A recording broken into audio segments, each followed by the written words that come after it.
If you ask 1,000 people where they'd put their money in 2026, I absolutely guarantee that a large proportion of them would say into real estate. When people say invest in real estate, what do they actually mean by that? Most people picture scrolling through Rightmove, looking for houses, flats, putting down a deposit, and then using the rent that comes in to pay off the mortgage over 25, 30, 35 years, whatever it is.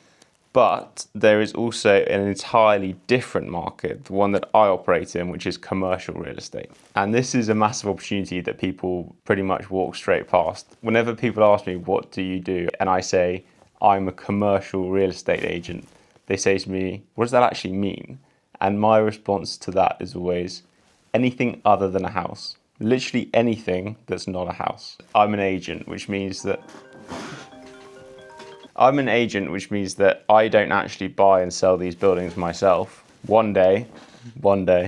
But for now, I'm just helping my clients. I've done this since 2015, so I've done this for 11 years now. And essentially, a client calls me and says they want to buy something or they want to sell something. My job is either to find the building they want to buy or to find the buyer for the building they want to sell. It's essentially matchmaking. You've got to try and match buildings to buyers and sellers. And given that I've been doing it for 10 plus years, I've built up a client base where I know before they tell me what they're looking for. So they don't really need to tell me. I know exactly what they're looking for at this stage. It's just about finding those opportunities for them.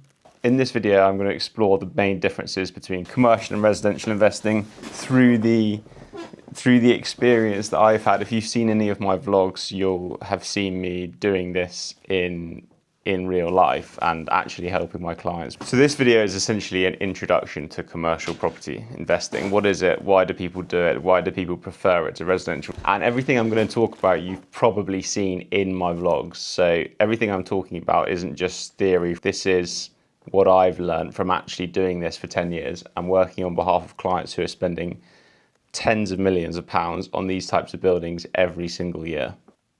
As you can probably tell by the amount of phone calls in my videos, I'm speaking to people daily. I speak to my best 3, 4 or 5 clients literally every single day because we've either got deals running or we're talking about the market or there's something going on that we need to discuss. So this information is from, is essentially from those 10 years of experience in the market.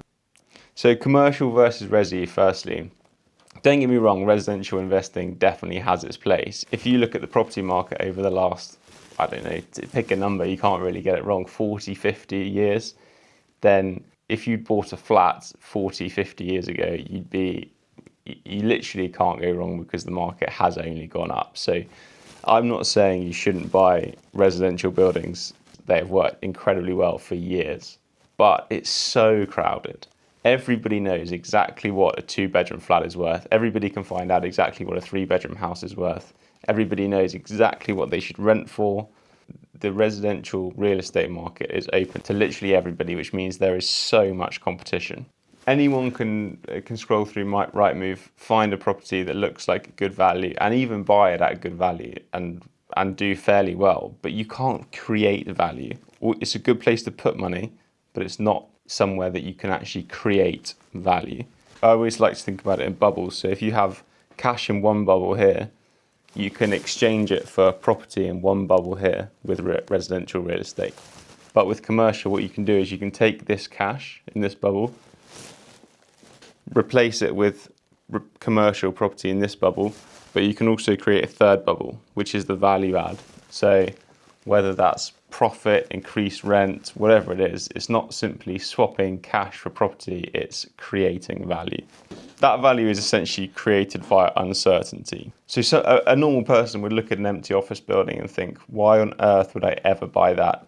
Because there's no income from it. What am I going to do with it? But actually, some of my clients are buying old 1970s, 1980s office buildings and converting them into flats. This is one of my favorite types of deals to do. As you can tell from the vlogs at the moment, there's probably 5 or 6 of these deals in the pipeline. Empty office buildings, convert them into flats and actually create value. So you buy the building, convert them into flats and actually make profit on top of that. I'll use a very simple example of the last office to Resi deal I did. They paid 2.6 million pounds for the building. They're spending about, let's actually check those numbers. They're spending, I've got to work this out on a calculator. Yeah, okay, so they spent 2.6 million pounds on the building. They're spending another 1.8, let's say 2 million pounds on the building. So they're spending, what's that in total? They're spending about 4.6 million pounds. By the time they've had fees and everything else, they'll be spending 5.5, 6 million pounds. What they're going to be left with is 15 flats. And because it's close to London, it's in Surrey, it's a commuter town, the values are really good there, really strong. So you're looking at price per square foot of about, what were they, about 550 times 18,000, 9.9. So they're going to have created about 8.5, 9 million, maybe a little more. I'm being quite pessimistic. They're going to make something like 3 million pounds on that deal over the course of probably 2 years, from actually looking at the first time viewing the project to having it all totally completed. And yes, granted, that sounds like a long time, but if you were looking at that from a residential point of view, what you'd have done is you'd have spent 2.5 million pounds on the building, and you'd receive 2.5 million pounds worth of flats. You'd get rental income. It would take you 20 years to pay back 2.5 million at a 5% yield. Whereas for these guys, they're going to get their total payback plus another 3 million pounds, 4 million pounds in 2 years. And it's not just by developing. So there are lots of ways that my clients are actually adding value to buildings. Often it's by building or converting or doing something from an actual physical perspective. But sometimes it's as simple as changing the tenants round, asset managing. Maybe there's a rent review in the lease. Maybe there's something clever you can do. You know that a particular tenant wants to be there who creates more value than the current tenants. Or sometimes it's even as simple as the seller just absolutely has to sell. That's where you're reliant on your network of agents or colleagues or friends to tell you about these opportunities. And that's where they add value. So, for example, one of the deals that we should have had under offer this week, you'll see when the vlog comes out. The reason why my client is able to buy it so cheaply is because the seller has tried to sell it to two, maybe even 3 different parties. And every single one of those parties has pulled out. So it started at, I'm going to throw out some slightly random numbers because I don't know the exact figures that they were under offer at before, but I think it started out about 1.5 million, then it was 1.4 million. And you can imagine that's taken a year. You can imagine they've been going through that process for a year. They still haven't managed to sell the building because the buyers keep pulling out. And so my guys have come in significantly lower than that, let's say 1.1, about 300,000 or 400,000 pounds cheaper than those options. But they've said to the seller, look, everybody else has messed you around. We're going to actually get this done. And so the seller says, well, look, we need to sell the building. We don't want to put it back on the market. We don't want to go through the rigmarole of that whole process again. Let's just sell it, done, move on to the next one. That's where and that's how agents like me add value. We know about those situations where others might not. And because those clients are trustworthy, we know they've got the cash for it. Look, there's this opportunity. Do you want to push the button? They can make a quick decision. Great. And so they've added value straight away. So say, I don't know how much the building is worth, but it might be worth 1.3, 1.4 million. You've paid 1 or 1.1 million pounds for it. You have, yes, you've just swapped your cash for property, but the little bubble that you've created is that extra 200, 300,000 between what you've paid for it and what it's worth.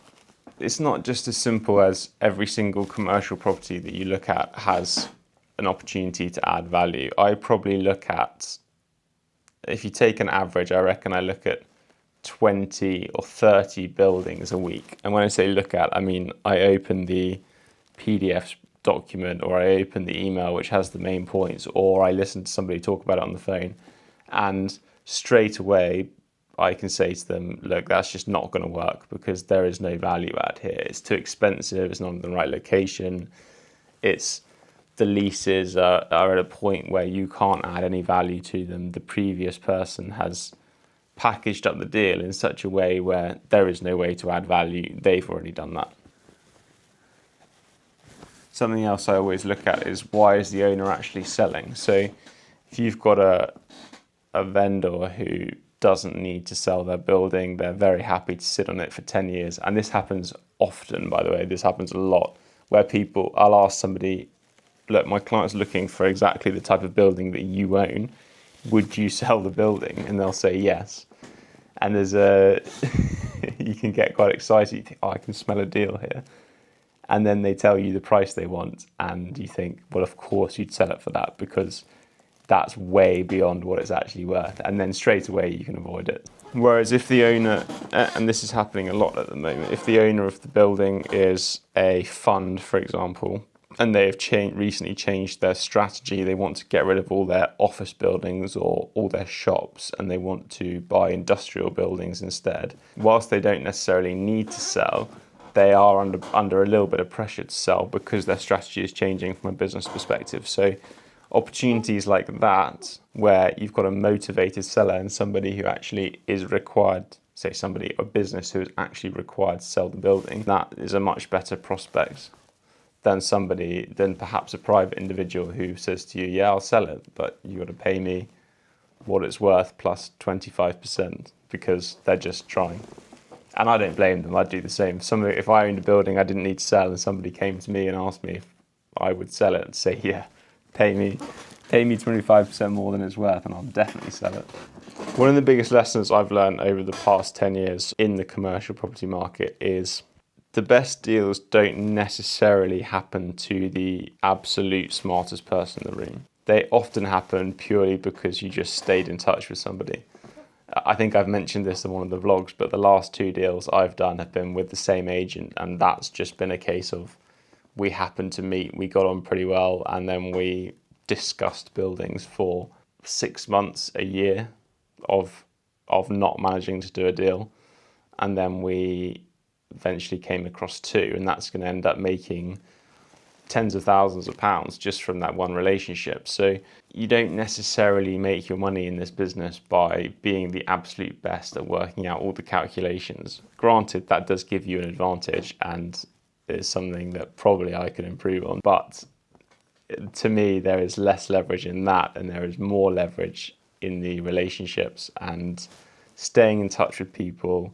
I've got clients I've been speaking to for years and years and years, and you don't manage to do a deal with them for 4 or 5 years, and then all of a sudden you get 2 or 3 away within the space of, I don't know, this was about a year ago. I was talking to a client who, well, they weren't a client at that point because I'd never actually done anything with them, and we'd been speaking for 3 or 4 years, and then they bought 2 buildings last year. So that's how these things go, these relationships. They've got to be nurtured. You've got to be talking to people where there isn't necessarily an immediate opportunity. You've got to have a really long-term view on the possibilities in the market. And I've seen situations where deals look absolutely dead, but because you've just carried on the conversation, something else has come up. I've got one, actually just been speaking to somebody about a deal at the moment where a client wants to buy something, and another agent who I know, who I've been speaking to again for years, has come in and said, oh, actually my client would like to buy that building as well, and they might be able to pay a bit more for it. So my client can sit in the middle, buy the building from the first people, sell it on to the second people, and he can make, I mean, we were doing the numbers on it. I don't want to be too, I can't say too much about it for very obvious reasons, but he could make a couple of £100,000 from that deal straight away. It would probably take a few months to sort out the legals and the planning, etc. If it does come about, it will come about purely because of the relationships between me, the agent on one side, and the agent on the other side. So the relationships are unbelievably important, and much more important than necessarily being clever. So this was a bit of an introduction into what commercial property is and how my role actually works, and why my clients invest in commercial property rather than residential, or not just rather than residential, but why they invest in commercial property. So I'd say if there's one lesson from this video, it's probably this. Making money in commercial property is not about being the smartest person. It's about how good is your network? How plugged in are you to the best deals that people see? Are you the first person that people call? My 2 or 3 best clients, they are the first people I call when I hear about a deal which I know is going to make them money. And that's a great position for them to be in. You hear of every single opportunity first because your network is so strong. As I say, this was a bit of an intro. I'm going to do some more videos about the deals that I'm involved with, breaking down some of the numbers. For example, we'll take that first building that I talked about at the beginning of this video and I'll break that down. I'll use some exact figures. I'm obviously not going to tell you which building it is, but I'll get the purchase price, the construction costs, and I'll run through an actual deal and I'll show you exactly how much they will have made from it, which will then also give you a better idea of how I analyse opportunities. Hope you enjoyed this bit of a brief introduction and see you on the next one. Let's go.